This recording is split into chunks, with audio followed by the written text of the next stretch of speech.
In this video, we'll give you the top waiver wire players to target heading into week 12, along with our top reactions to week 11. I'm Jim Coventry, joined by Anthony Cervino, and we're from RotoWire.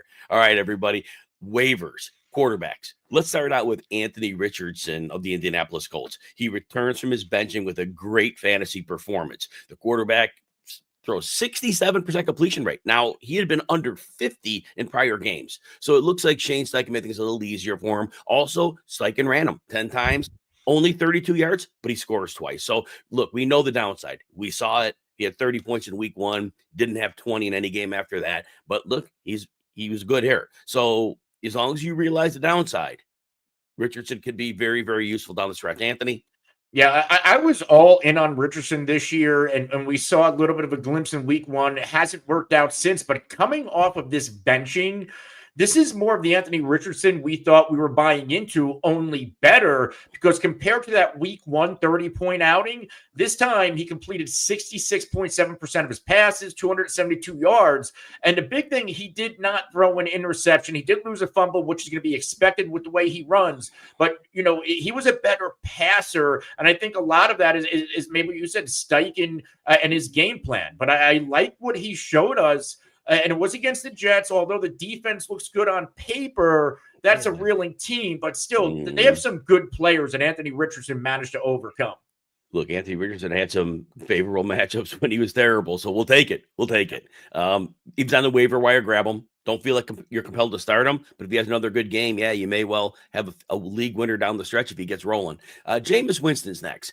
We all know you have the incredible downside. Last game against the Chargers, he was awful. He played the Saints, easy matchup, only 2 touchdowns, but 395 yards through the air. So he was definitely somebody who helped you in fantasy this week. That said, there were a couple drop passes and a couple dropped interceptions. But that said, Winston is definitely somebody who you stream him. Or if you got to have a second quarterback and you got to play the matchups, Winston's somebody to consider. Anthony? You know, this is now 3 games in a row for Jameis Winston. He's thrown for over, 41 attempts.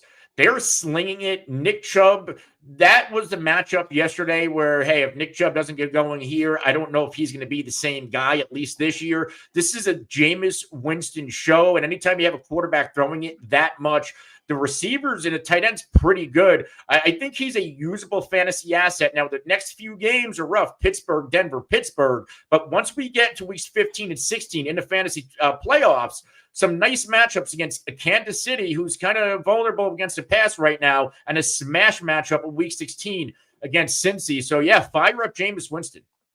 Yeah, now I will point out one thing. Nick Chubb was probably going to have a good game, but they fell behind very far, very fast. It was the defense. I don't know what's going on with the defense. I have no clue, which leads us to Derek Carr, who plays for the Saints and is our next waiver wire. He's been dumped in a lot of leagues because he has nobody left weapon-wise, lost everybody. Olave, we don't know if he's coming back, but this was in theory a tougher matchup against the Browns. But what we saw was what Clint Kubiak was doing early in the season. Carr was rolling out. They were using some play action, and the Browns, as they do, they blew a coverage, and we'll talk about Valdes-Scantling later. But anyway, Carr in a game, he didn't have to throw a lot. 27 passes, 248 and 2 touchdowns. Again, he's a streamer, but this offense is one that if they can keep pressure off him, Carr can produce. Yeah, he doesn't have a lot to work with, as you said, but he's been a solid fantasy player now 2 games in a row. Now, coming off the bye week, is there a shot we get Chris Olave back down the stretch, which obviously helps Derek Carr? But I don't mind using him. He has some nice spots. You got the Rams, Giants, even Washington coming up week 17 against Vegas. So there might be some spots, especially down the stretch when maybe teams are pulling the plug. Like the Giants, they just pulled the plug on Daniel Jones. Let's say if you were some reason dependent on Daniel Jones and Superflex, I'd much rather have Derek Carr than Tommy DeVito. You know, and real quick, I will add Tommy DeVito because a lot of people are in 2 quarterback leagues here. And what happened was last week, I knew that Daniel Jones wasn't starting another game. I had enough whispers that they were done with him, and there's guarantees in his contract that are relegated around playing time. Well, what happened was I added DeVito in one of these leagues where you have to start 2 quarterbacks. And fortunately, this morning when I saw the news, which is at 6:00 a.m. my time, I saw that they named DeVito the starter. Well, because Drew Lock was on a bye, I was able to drop him and add DeVito without having to wait for waivers. So in the 2 quarterback leagues, that was valuable. But again, DeVito's not a great quarterback, but in 2 quarterback leagues, he has value. Talk about him, Anthony. I tell you what, we saw DeVito play well last year, and we know he did not have Malik Neighbors. Who knows if he can develop a connection here with Malik Neighbors? Maybe DeVito could be something down the stretch. He's not the future, but can he provide something in fantasy? He has one of the best rest of season schedules. When you look at opponents, you get Dallas, Tampa, Baltimore, Atlanta, Indy down the stretch. If he gets hot, that's going to cook. He's going to cook with Neighbors if they can get it together. So we'll see. And they probably, I know they announced it today, but I'm sure DeVito was working with the ones during this bye week. There's no question. You don't just drop that on a Monday after a bye week, but you are 100% correct. That was already that was decided after the last game for sure. Good call on that. Let's go to running back. All right, if somebody dropped Javonte Williams last week, get him back off the waiver wire. Look, we had last week, Audric estimated that 14 carries, 53 yards, played 50% of the snaps. Williams hardly touched the ball, played 29. Well, got his job back. Now, if you look at the box score, you're going to say, oh, this was a timeshare. It really wasn't. It was a blowout. Javonte Williams had 9 carries. He had, I think, 5 targets. Top of my head, I wish 5 targets. There's 5 targets. And what happened was he was a lead back. And then there was a blowout, and then Estime got some of his 6 carries late. But Williams has been very good all year.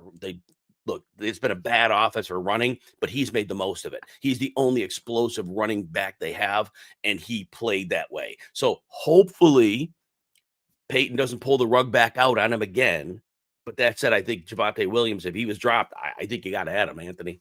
Yeah, you have to. And I fell for the Audric estimate thing. And a lot of it was because of how he wasn't used. So, it looked like in theory, estimate was the right way to go.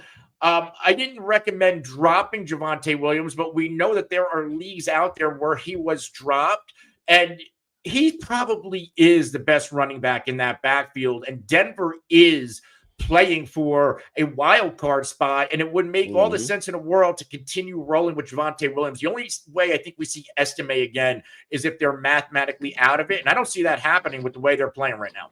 I know it's revisionist history, but going into this week, I was stubborn. I started Javonte Williams in an important league, and I'm like, you know what? He's got to get the ball. Peyton cannot do this. And luckily it was right. But here's the thing. Now, revisionist history. I wonder if in that game against the Chiefs, that I wonder if the coach thought, Sean Payton, that the best way to get the Chiefs was going with the power runner. They wanted to grind the clock. That was their whole plan. Grind the clock. Javonte Williams is shifty, so he'll take losses on some runs, where Estime is just going to hit the hole and get a couple yards, which was probably better for moving the chains. Revisionist history, but it could have been a one-game thing. But we'll see going forward. We have no idea what this backfield is going to shape out. Like you said off script yesterday, Marvin Mims had 3 carries. So, this backfield's a mess. Jaleel McLaughlin is right now. He's the number 3. He's not the number 2. He's the number 3. So at least there's that. Let's go to Cam Akers. At least 8 touches in each of Minnesota's last 3 contests. He is a very clear change of pace to Aaron Jones. If Jones does miss time, Akers steps in the volume role. Akers did catch a touchdown pass. Not efficient as a runner yesterday, but again, he has been fairly good when he's given opportunity. Yeah, he's a cuff. He might develop some standalone value. Aaron Jones is getting a little bit older, and he's been less effective the past few weeks. Maybe they start, shifting some of the touches in Cam Akers' direction, especially if the Vikings believe they're a playoff team. Then you want to get Aaron Jones fresh for when it really matters. So I don't mind picking up Cam Akers and at least stashing him. And there might be some spots to where you could throw him in your lineups. And, you get Chicago twice. They're extremely vulnerable against the run. Arizona, those are the 3 most usable spots to where maybe if you need a flex spot, absolutely, you'd throw him in there. Absolutely. Like I said, it's at least 8 touches in 3 games for a flex. That has value. And he found the end zone. And remember, even back in Houston, I know he had a receiving touchdown. That was a while ago, but that was this season. So he's shown a little bit of utility to get that done as well. Roschon Johnson of the Bears is next. And look, I'm going to take this one game and I'm going to kind of run with it. My opinion on Roschon Johnson. I don't think he's a great running back, but that said, Thomas Brown took the offense over. His goal, it seems, was to simplify things for Caleb Williams. How do you do that? You run the ball. Now, I know the Packers are a team you want to run against, but Roschon Johnson gets 11 touches, 41 yards, 10 for 33 on the ground. Not efficient, but he scores a goal line touchdown. So there's that. And look, I think Thomas Brown is going to make this about Swift and Roschon Johnson and then work Caleb Williams off of that. And that would really help the rookie succeed. What are your thoughts on Roschon? I picked up Roschon earlier this year. When Swift wasn't doing well, we saw a little bit of a shift of touches going to Roschon's direction. I felt like this offense was really good when Roschon was involved, especially as a change mover and in short yardage situations. This offensive coordinator change looks like the best thing to happen to this offense. And maybe we do see a little bit more Roschon down the stretch because his usage yesterday matches his usage from weeks 3 to 5 when he was a stand. I mean, I'm not going to say it was a great standalone flex option, but he got you double-digit PPR points twice, and in the middle, 8.6, scoring 3 touchdowns in that period. One more running back. Hold your nose on this one. Amir Abdullah of the Las Vegas Raiders. But look, Zamir White had a quad injury, left the game. Alexander Madison had an ankle injury, left the game. Basically, Abdullah could be the last man standing. I mean, they would activate Dylan Laube, but Amir Abdullah has their trust as a receiver. They will use him as a runner a bit. And if those two running backs miss and you're in bye week, purgatory or something like that, Abdullah could be a fill-in. We don't know White and Madison's role or availability this week. But again, speculative, maybe Amir Abdullah, Anthony. Yeah, Abdullah, even going back to week 9, going into the bye, I'm not sure the context behind it, but he did have 10 more snaps than Madison. Yesterday, a lot of injury, but he's been getting more run here. And yeah, if he's going to get the opportunity, if he's on the field and we see these other guys banged up or misses time, I don't mind sticking somebody who's getting opportunity. I'd rather chase opportunity than anything else in fantasy football. And that's what we have to go by with this Raiders backfield right now.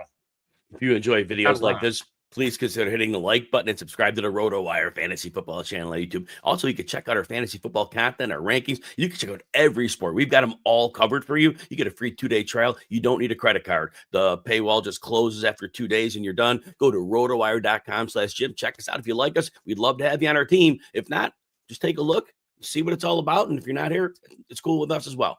Before we get to wide receivers, we did have a quick comment here. So we had a comment about Juwan Jennings. And look, Deebo Samuel doesn't look right. He's been hurt on and off this season. He's had an injury history. He does not appear to be an explosive player that he's been in past years. Juwan Jennings has taken over the X-receiver role from Brandon Ayuk, but they're completely different players. Ayuk runs a lot more verticality, but Juwan Johnson's more of a bigger body, slow, but he's very good at that. He's very good at using the space that Kyle Shanahan gives. And so that said, I do think Juwan Jennings is going to be a high volume option going forward. I mean, George Kittle was out. There's that. And Ricky Pearsall did not get a single catch. I think he had a couple targets, maybe 2 to 4, but I told people to sit him this week, so I was glad that they listened to me on that one. But real quick on Juwan Jennings before we get to our waivers, Anthony. Yeah, with the past 2 games of usage, plus we know he had that pop game earlier this year where he was the featured part of this passing attack. It is hard not to consider Juwan Jennings a must-use player. I'm not going to, anoint him as a wide receiver 1. He isn't, but I think we can consider him a back-end wide receiver 2 flex play moving forward. 100% of that. Real quick, this one is relative to the running backs we just covered. So, Anthony, with these 3, Bigsby, Javonte, Roschon, for me, it's easy. It's Javonte's 1, Roschon's 2, and Bigsby's 3. Not healthy, that offensive line stretch. Do you have any disagreement with that? Not at all. That's how this Jaguars backfield, this Jaguars offense is borderline not usable in fantasy outside of maybe Evan Ingram. Right. And this PPR is like 5 for 29 or something like that yesterday, something along that lines. You get the 5 points for PPR, you can take that. But they ran like 48 plays in that game. That offense is I heard they could let go of their staff as early as today. We'll see what happens, but I don't know. It's kind of late in the game to change things. All right, let's go to wide receivers for waivers right here. So Marquez Valdes-Scantling, first game, 109 yards, 2 touchdowns, 3 catches against Atlanta. Last week, blown coverage by the Browns. There's another one of those rollouts. We talked earlier about Derek Carr's a rollout. The whole secondary just lost him. Gets a long touchdown catch, so it's 2 for 87 and a touchdown. I did point out during the week, Valdez-Scantling in 7 seasons has 7 100-yard games. So 1 per season. He's played with Mahomes. He's played with Rodgers. He's played with Josh Allen. And this may be one of the best 2-game stretches he's ever had in his career. But the Saints don't have pass catchers. Now they're on a bye this week. But they do like to throw deep. They do use the rollouts. So I wouldn't start him with confidence. But boom bust, why not, Anthony? Yeah, I liked MVS this week. I took the over on his props. I took him to score because of how vulnerable this Cleveland defense is. Fantasy-wise, I said, hey, if you're in a bind, you need to go ahead. This was more of a betting point of view. But there's value in this Rashid Shaheed role. Obviously, MVS is not the talent that Shaheed is, but there is a role for this skill set in this Kubiak offense, and Derek Carr likes to use it. So he will get opportunities. The biggest issue with MVS is he can catch the football. But, if you're in a bind, MVS should be used in your lineup because I think they're going to take 1 or 2 deep shots a week on him.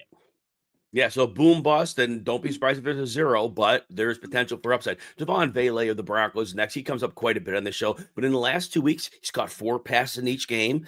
Last week, it was 39 and a touchdown against Kansas City. This week, 66 yards against the Falcons. He's a very good slot receiver. Look, Bo Nix is a point guard. He spreads it out all over, but Vele has a little more stable target for it. So in your PPR leagues, again, that desperation flex area, it might have usefulness, Anthony. Yeah, it seems like Denver is, this offense is getting better week by week. And Bo Nix, 1 interception since week 7. They're throwing it a little bit more, right? In the past 4 games, he's had at least 30 passing attempts. He didn't do that a lot through the first half of the year. So there's going to be targets to be spread around. Vele looks to be one of the top targets on this team. He's just not getting a ton of volume. He's more of a spot start, an emergency play, but I wouldn't consider him a must start, even though he does have double-digit PPR points in back-to-back games. He's doing that on fewer than 5 targets, and he's only had, since week 6, only this 1 game with 5 targets. Everything else 4 and below. Nick Westbrook-Akine of the Tennessee Titans is next. He has been targeted 4 to 6 times in 4 of his last 5 games. He plays almost every snap. Now, I don't know if that goes away with Treylon Burks plays, and he scored touchdowns in 5 of his last 6 games. Now, if you box score hunted yesterday, you'll see he had 117 yards on 2 catches and a touchdown. The Vikings were kind of foolish. They had this big lead. They decided to do this all-out jailbreak blitz when the Tennessee was on their own 2-yard line, and then the corner just bit in, and it was a 98-yard easy touchdown for Westbrook-Akine. It counts, but you can't count on those happening. He's been more of a red zone option when they get there. But that said, he has a little bit of a floor. He's on the field. We don't know if he'll lose snaps when Treylon Burks, if he comes back. But for right now, Westbrook-Akine has a little bit of a floor, Anthony. Yeah, he's been solid. 3 out of 4 games with at least 11.9 PPR points. 2 of those games, he's had 6 targets. You mentioned he has scored a touchdown in every game except 1 since week 6. And it's hard to chase touchdowns in fantasy. But it seems like they are letting Will Levis throw the ball a little bit more, let him play it a little bit looser. And we're seeing guys like Ridley and Westbrook have a little bit of fantasy value because of it. Curtis Samuel's next, and I will point out that he's done very well in the 2 games when the Bills have been missing Keon Coleman and 1 game without Amari Cooper. So he gets plugged into an extended snap share when people are out. He's not in their normal rotation. He normally plays about 22% when they have their receivers healthy. But in those 2 games, Samuel's averaging 7 targets, 4.5 catches, 47 yards with 1 touchdown. So again, if we continue to see Keon Coleman out, Samuel is going to see time, and Amari Cooper is only playing about half the snaps right now. Again, he's got a wrist injury he's dealing with. So again, if the players remain limited, Samuel has some availability for fantasy. Yeah, I don't mind if they have their bye this week coming out of it, San Francisco, but I feel like Curtis Samuel, I think we know who he is at this point of his career. He's going to have some nice games. It's just coming off the bye, as you said, if this team, this wide receiver room gets healthy, Kincaid gets healthy, I wouldn't rely on Curtis Samuel. So as long as there are absent players in the lineup, fine. But if everybody's healthy, I think he is going to be really down on the totem pole. There's no, again, 22% of the snaps when Yeah. everybody's healthy. So again, you need somebody to be out for him to have a real Yeah. role. Next player is Kadero Hodge of the Atlanta Falcons. They have a bye this week, but Darnell Mooney injured his hamstring and came out. Whenever one of the top receivers like Drake London had missed some time in a game, Hodge moves right into a regular role. This offense does throw enough. Now, you're not going to see the production from Hodge that you would see from Mooney or, obviously Drake London, but you're going to probably see 3 to 7 targets per game in frequent circumstances. So again, if Mooney's going to miss time after the bye and you're desperate, Hodge could be a play. Yeah, now he had the hamstring during the game. Remember, late in the week, he had the Achilles. So this is certainly something to monitor. Now, there's the bye week upcoming. Now's the time to get ahead. If you have the extra bench spot, don't wait until next week when we hear definitive news on Mooney. Pick up Hodge and stash him now, because if you're in a fab or, if you have waiver wire priority, if you can get him free now, make the move. And I guess while we're on it, I didn't list him, but Ray McLeod should be in this mix too, because McLeod always is on the field. But if Mooney's out, we saw 6 targets, 6 for 46. Now, I thought I listed McLeod as a sneaky start because I knew Denver would bring a lot of heat. And where's the outlet? The middle of the field. And McLeod often gets to the middle of the field. But I think if Mooney's out, I do think he'd be the second most reliable receiver for that offense. Not that we think a lot of McLeod, but a McLeod would also be a player. I think that PPR floor goes up, Anthony. Yeah, and coming off the bye, you have the Chargers in Minnesota. So depending if or how long Mooney is out, these are 2 playable matchups, because the way the Chargers look right now, they're going to hang points. This could be potential garbage time in 2 straight games. This Atlanta Falcons team, they're not good right now. No, they definitely are not. Well, I think we'll talk about them later, so we'll hang on with that. Last one. Look, this is really, really dicey. Kendrick Bourne last week doesn't play a single snap. This week against the Rams, 70 yards and a touchdown. Played significant snaps. No idea what his role is. We know he's talented. We know he's coming off an ACL. They have, Boute's a regular player. Demario Douglas is the regular slot. The other role could be up for grabs. But again, this is just a speculative move, and if Bourne maintains a role, you might be able to use him in the fantasy playoffs. But again, the floor could be low, Anthony. Yeah, this wide receiver room is up for grabs. It seems like there's a new guy every week. Pop Douglas could emerge here and there, but again, speculative ad only. This isn't something I'm willing to rely on if I don't have to. No, we always go down in order. Yeah, it's at the end. It's closing time. The lights are on. The floor has all the, the fun of the night. Yeah, not so good. Not good. Yeah, closing time. One tight end, and look, he's probably rostered in most leagues, but in case some leagues are smaller and he's still out there, Jonnu Smith is not going away. I don't think that's going to happen at all. So, look, we see the high target volume. He's getting more targets than Tyreek Hill over the last month. And every week he's right there with Hill. 4 games at least 45 yards, but he also has a 96 and a touchdown and 101 and 2 touchdowns. These are 2 games in the last 5. If Jonnu Smith is available on any league rosters and you need a tight end, you have to add him, Anthony. Yeah, absolutely. But this isn't going away. And I think Jonnu Smith is completely minimizing Jalen Waddle right now. His second game, actually, it's his 3rd game since week 5 with at least 7 targets, 2 of those with 8, including yesterday. He's been making big plays, even against the Rams. I think he had a play that almost went for a touchdown. Yesterday, I know he was targeted in 2 consecutive plays, one of which he scored in the red zone. He's becoming a big part of this offense, and I think he's one of those must-adds. Before we get off the tight end, what about Will Dissly? Oh, you know what? Because of the night game, I did this note before the game. But yes, Will Dissly should be not on every fantasy roster, but he obviously has supplanted the role from Hayden Hurst, and the targets have been exceptional for Will Dissly. We've seen 6, 3, 7, 11, and 5. So again, that's at least 5 targets in 5 of his last 6 games. Not every game is going to be a hit for him, but he does have numerous games at least 40 yards. Only 2 big games in there. But yeah, if you are in need of a tight end, especially tight end premium, talk about Will Dissly a bit. He's led his team in targets 3 different times, I believe, since week 6.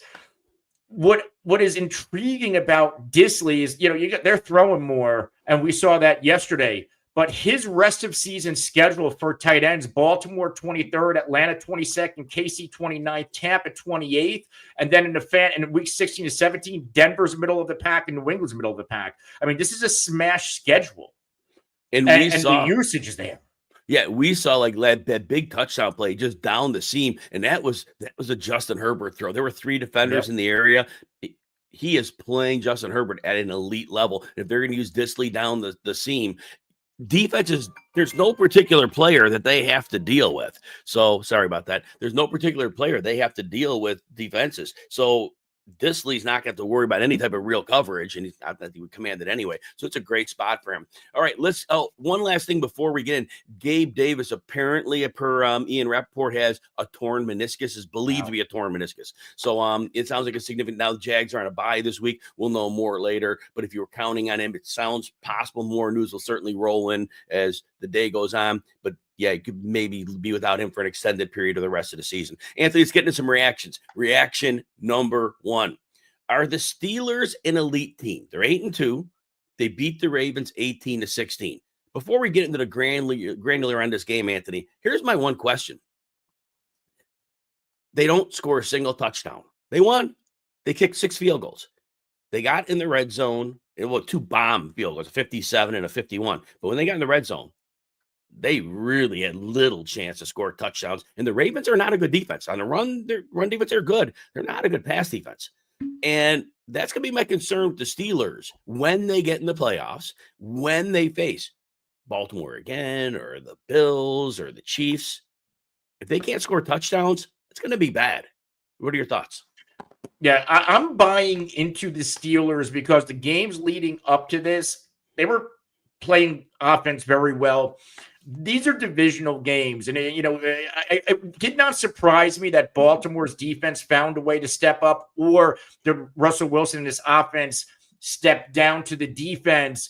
But they still squeaked the win out, and that's what's important here. Like, Baltimore's offense is one of the best in the NFL. This Pittsburgh defense, to hold them to 16, tells me, especially after kind of minimizing Jaden Daniels, that they know how to minimize these type of quarterbacks. My bigger concern here is, did Baltimore give this game away? This was a close game, and Derrick Henry, 13 carries. And it wasn't a blowout. He wasn't scripted out. 13 carries, and it's like, is this going to be another year of play calling issues that's really going to stop the Ravens when it matters? Yeah, it's really interesting. And look, I'll stick on the Steelers side for a minute. We'll get back to the Baltimore side where Justin Tucker missed 2 more field goals. George Pickens got it done. 8 for 89, 12 targets, a very beatable matchup. The one play wasn't a bomb. It was a catch and run for 30-something yards. So a team that gives up, the Ravens give up a lot of deep passes. They really didn't give up a lot of big ones in this game. And Russell Wilson, he gets the win, of course, but 23 of 36, 205. So it's kind of what we expected. If he's not connecting on moon balls for fantasy, not really a good option. Doesn't run much anymore, 4 carries, 1 yard. But Najee Harris, volume. 22 touches. He puts up 93 scrimmage yards. They used Jalen Warren with the back injury, 13 touches, 68 yards. And that was Pittsburgh's model. They knew they were playing the Ravens, who are a great run defense, but the Steelers are going to take their strength. They are going to play physical with you. They moved the chains. They kept moving the chains. They took their field goals. They lowered the pace of the game. Really kept Lamar Jackson from getting into a groove. And I just thought Pittsburgh played what we would call good playoff type football without the touchdowns. Any other things and Mike Williams barely played. Mike Williams' snap share was low again. No targets. It was like maybe 32%, which is better than the 12% of last week, but he isn't a factor yet. Anything there? Yeah, why don't you just put a guy? You obviously the week before you took the shot on Mike Williams. Like, where was that deep shot yesterday against a much more vulnerable defense? It would have loosened him up. But again, the Steelers. Oh, and Russell Wilson. This is important. They get the win earlier in the fourth quarter. Probably 7 minutes left, roughly. They were driving for what at that time would have put them up 18-10. They got the 18 later, but there was a third down. They were deep in field goal range, and Russell Wilson starts scrambling around. And he just throws his lollipop right up. It's an easy interception. That should have cost him the game. It didn't, but it was that's Russell Wilson. He is not a good quarterback. So they're going to have to really manage around him, and they're going to have to hope things go right. But it goes by because they won. But it was a brutal mistake that they got away with. Other side of the ball. First of all, I'm worried about the Ravens Super Bowl run. They're 7-4 now. They lost a couple games early in the season when they were figuring things out. Now they've lost a couple more games. They lost to Cleveland. They lost to Pittsburgh. They still got divisional games. Right now, they're probably not catching Pittsburgh. They're 2 games behind. Pittsburgh already won 1. They're probably not catching them. This could mean if they're in the playoffs, when they're in the playoffs, they're going to be playing road games. And that gets me a little bit nervous, Anthony.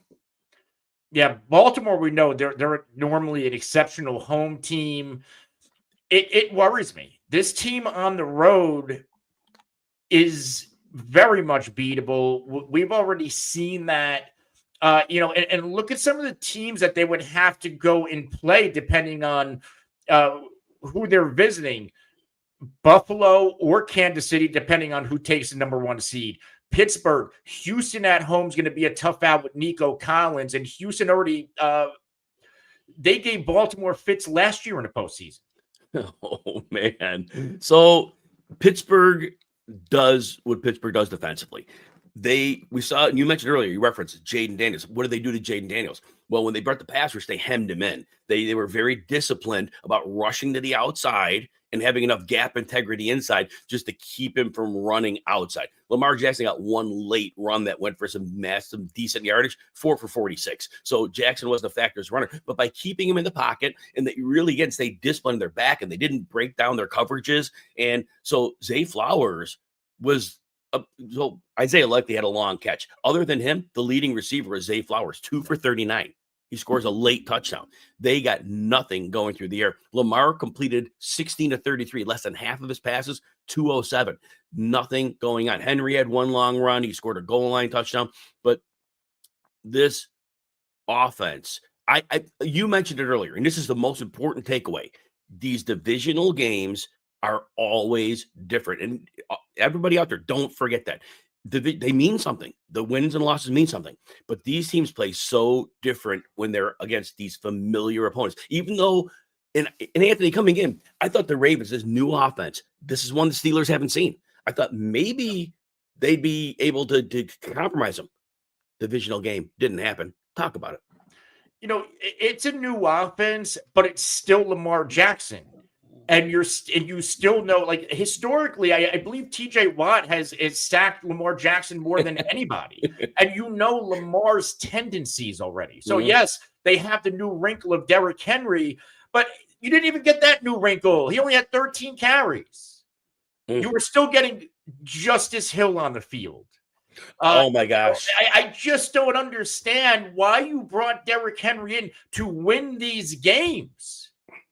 Justice Hill catches a pass down the sideline. They rip the ball out of his hands for a really big turnover. Again, Justice Hill's been a little nice for fantasy if you've needed him there. John Harbaugh has whatever this thing going for Justice Hill that he just can't quit this guy. This guy just gets way more work than he needs to get. Now, Keaton Mitchell's still working his way back. No touches, 3% of the snaps again. So we hope that Keaton Mitchell gets more involved when we get closer to the playoffs, because if that's the change up, and if he gets anywhere close to the explosion we see, that'd be great. We can't spend any more time in this game, so we got a bunch more to talk about. But again, I'm worried about the Ravens having played road games in the playoffs. Reaction number 2. The Buffalo Bills are now 9-2. They knock off the Chiefs. First loss of the season for KC. So 31-20. Is this just the same old, Anthony? The Bills play the Chiefs great in the regular season. They knock them off. And then we get to the playoffs and Patrick Mahomes like, yeah, whatever. We'll beat you when it counts. Is it that simple? Yes and no, because that's the first thing that came to mind yesterday is that, when they're announcing, hey, whatever Josh Allen's record is against Mahomes in the regular season, my mind immediately goes to, well, what's the playoff record? Because that's what's really going to matter. And it's not like, even if Buffalo did get home field advantage, Kansas City did not have home field advantage throughout the playoffs last year. And it did not seem to matter. And was it all road games for them last year, Anthony? Was it all road games? Or did they have Arrowhead in a championship? I forgot who they played. Yeah, it might have been something weird where the other teams lost outright, and they may have like lucked. Go back ahead though. Go back ahead. What you're saying. But still, like yes, you can victory lap this if you're a Bills fan, and national media is going to have their fun with it. But when it's all said and done, when Andy Reid sees you for the second time in January, which is a high probability, he's going to have something different cooked up for you. Maybe, Isaiah Pacheco, he'll be back in the offense. Yes, big difference. There will be a greater rapport with DeAndre Hopkins, who was barely involved. He only had 4 targets yesterday. Think about an extra X amount of games with DeAndre Hopkins. And I think they tried really hard to get Worthy. This game is different, by the way. If Worthy does not step out of bounds, that was a momentum killer. Ooh. Oh, Kelsey, 2 for 8 on 4 targets. Look, Sean McDermott's a great defensive coach. But like you said, in the rematch, Andy Reid will bring out whatever it needs to happen to make sure things work. So we got, and Pacheco call is great because they don't have explosive plays. He's an explosive player in the run game, and hopefully by the time the playoffs come around, he's there. Real quick on the Bills. The Bills were smart offensively. The Chiefs' weakness defensively has been the middle of the field. They've been getting gouged by slot receivers and tight ends, and they give 12 targets to Shakir, 8 for 70. Curtis Samuel, I know, is lining up outside. Somebody does get kind of moved around. So he goes 5 for 58 and a touchdown. Even Dawson Knox, 4 for 40. So they very wisely took advantage of what the Chiefs are bad at. But if they play in the playoffs, Spagnuolo is going to have answers. He always does. So it'll be interesting. The last thing I'll say is James Cook, if you started him for fantasy, yay. I said there was downside. He scores the 2 touchdowns, but he handled 14 touches for 27 yards, less than 2 yards per touch, but the touchdowns bailed you out for fantasy. But Anthony, if I was going to tell you for fantasy that you were going to get 2 touchdowns and you were going to end up, let me just figure out the points here. It was 7.7 and 12, 19.7, and you had 2 touchdowns, you would be like, oh man. Anyway, that's it. Let's get to our reaction number 3 here. Reaction number 3, the Bengals and the Chargers play it. The Chargers win, go to 7-3. The Bengals are probably eliminated at 4-7. They made an incredible second half comeback because the Chargers dominated the first half. Burrow put the team on his back. Evan McPherson, like we said, Justin Tucker missed 2 field goals, and for them, Evan McPherson missed a couple field goals, took away any potential for them to win. It was just a bad loss after the Bengals came alive in the second half. Thoughts about the Bengals? A wasted season offensively, because this is some of the best football we have ever seen Joe Burrow play. What he's managing, 428 last week, 356, 7 total touchdowns, no interceptions in the past 2 games. I think there was even a game earlier this year where he went off as well, and they lost. This is not on Joe Burrow. And I think if you watch the game, they were panning to how frustrated Jamar Chase is. This isn't on Jamar Chase. This is on the defense. And I'll even put it further. This is on the ownership. Since that Super Bowl run, the Anarumo defense has gotten worse. They've turned over a lot of personnel, and the personnel they do have is getting older, and they don't seem to be replenishing it. Go ahead. No, go ahead. T. Higgins, in his last 4 healthy games, PPR, 29, 14, 18, and 29. When he's been on the field other than the first 2 games and he was working his way back, he's been a beast. He'll be gone at the end of the season. There's no way they're paying him, I wouldn't think. And you're going to begin to see, as the contracts cost more and more each year for Chase and for Burrow. This may be the closing of a window. Am I over dramatizing this?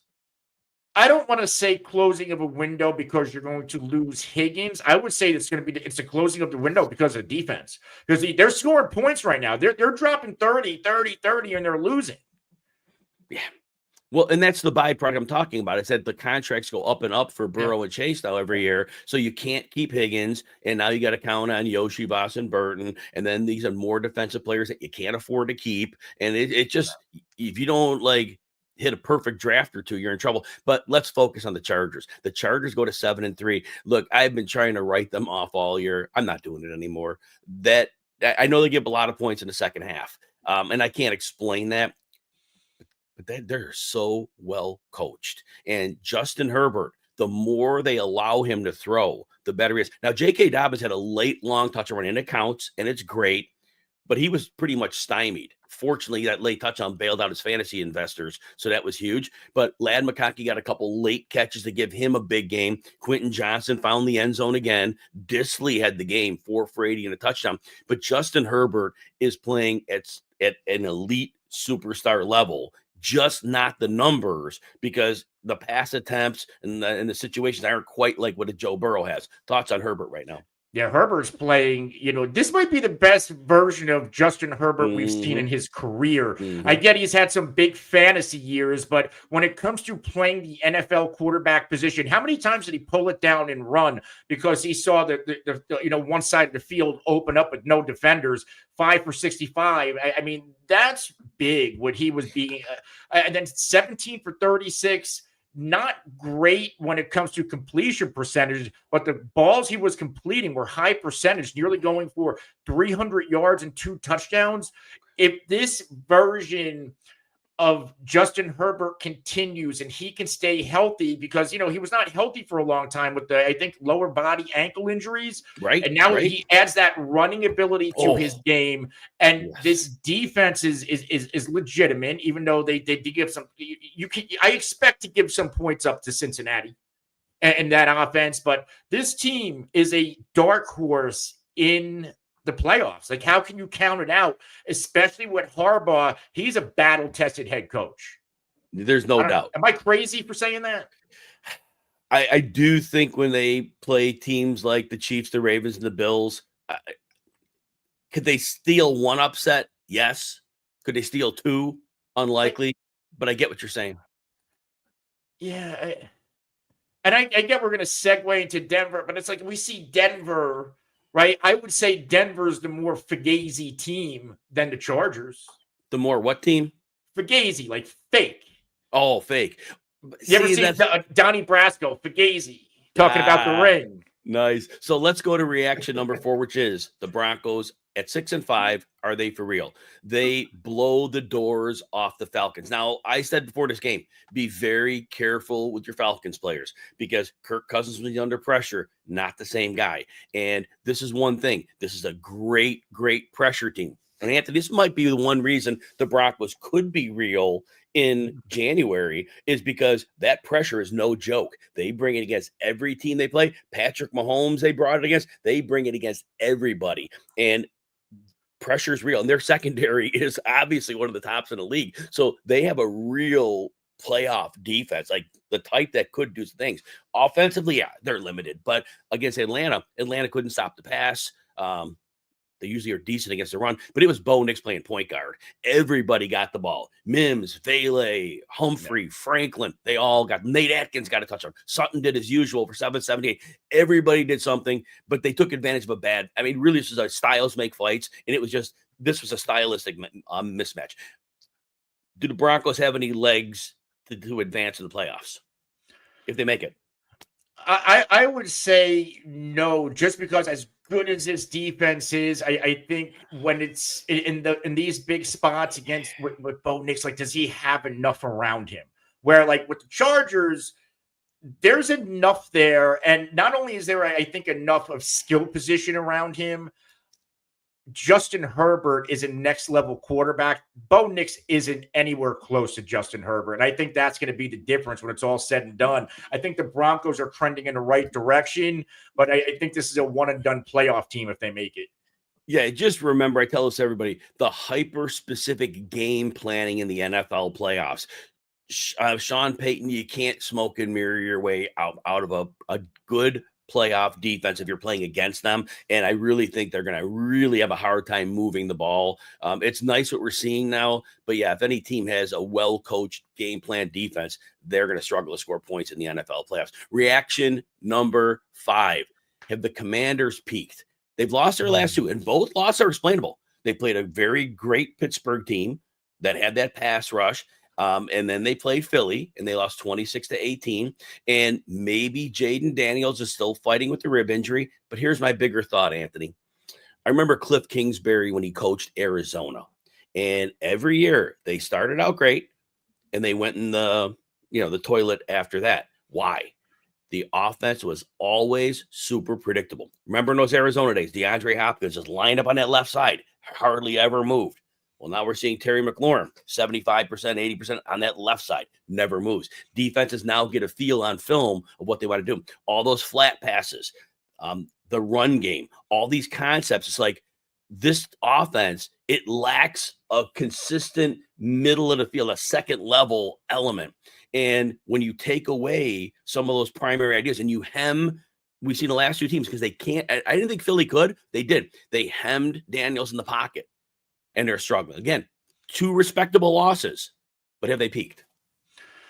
I think so. And I don't want to say it because I it's nice for the fan base, but in reality, at the trade deadline, I'm very much shocked that they didn't try to go after another weapon for Jaden Daniels. This is another team where they're limited. They have outstanding running backs, but when they're in a deficit and you take Terry McLaurin out, they have nothing else to throw to. They have no explosiveness. And this reminds me of a couple years ago how I felt about the Lions before they added that Jameson Williams and Jahmyr Gibbs explosiveness. You're only going to go so far. And yeah, it's great. You can play with the lead. But when they're playing from behind 1 or 2 scores, what do they have to pull them back in the game? Austin Eckler's no longer the game breaker. That's not like Brian Robinson's more of a short yardage ground and pound guy. You have McLaurin's your big play. Who do you have? Zacchaeus? Noah Brown? Zach Ertz going to catch and fall? Like, you need that dynamic. Yeah, it's been a fun run, and it's a good start for this team. But eventually, you're going to have to outgrow Cliff Kingsbury because, look, from the experience we've seen, it was great. He did great in the beginning of the season, but we saw this in Arizona, and it's predictable. And I don't think that element of his game has changed. And again, once film's out, defenses are really good to make adjustments. All right, let's get to reaction number 6. Anthony, we got to talk about Taysom Hill. PPR leagues. So first of all, he throws an interception on one of his 2 attempts. He loses a fumble in the red zone. Who cares? 7 carries, 138 yards, 3 touchdowns, 8 catches for 50 yards on 10 targets, and he completed one of his 2 passes. If you're in a PPR league, 45.7 points. 45.7.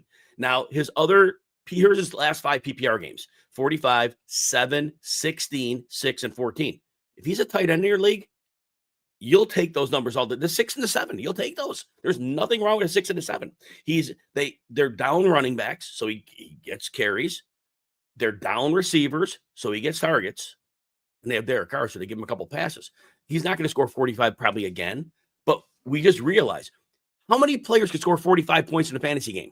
These are the elite players that score that. It's not Taysom Hills of the world. We don't see that. We see Jamar Chase do that. We see players like maybe A.J. Brown, Justin Jefferson.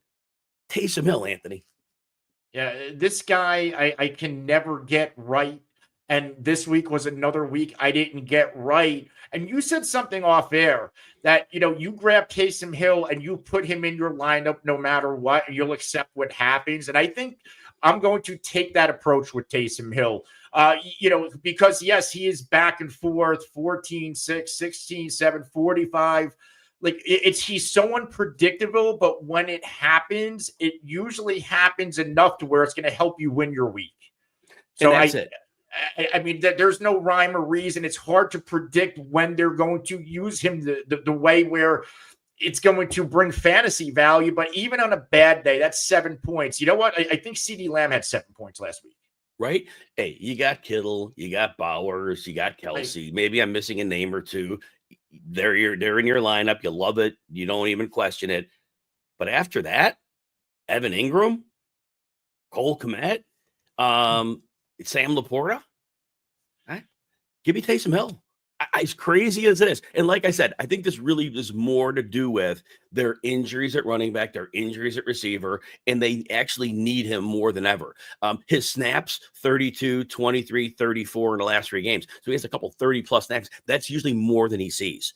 And so increased snap share. And he continues to perform, so they use him. But he is going to be one of the unique players in NFL history when his career is done. Not many people are going to talk about him, but just to think that he has had a little success as a passer. I mean, he wasn't a good quarterback. He's had success as a runner. He's had some success as a receiver. How many guys could do that, Anthony? Not many, especially today. Again, if you want to go back to like 1940s version of the NFL, Right, where you had guys like Bronco Nagurski, I think he was a two-way player. That doesn't happen. You know, Deion Sanders, when he played wide receiver and corner, I actually think Taysom Hill brings more of a dynamic than Deion offensively. Wow. Well, you know what? Offensively. I don't. Yes, offensively, I can't argue that.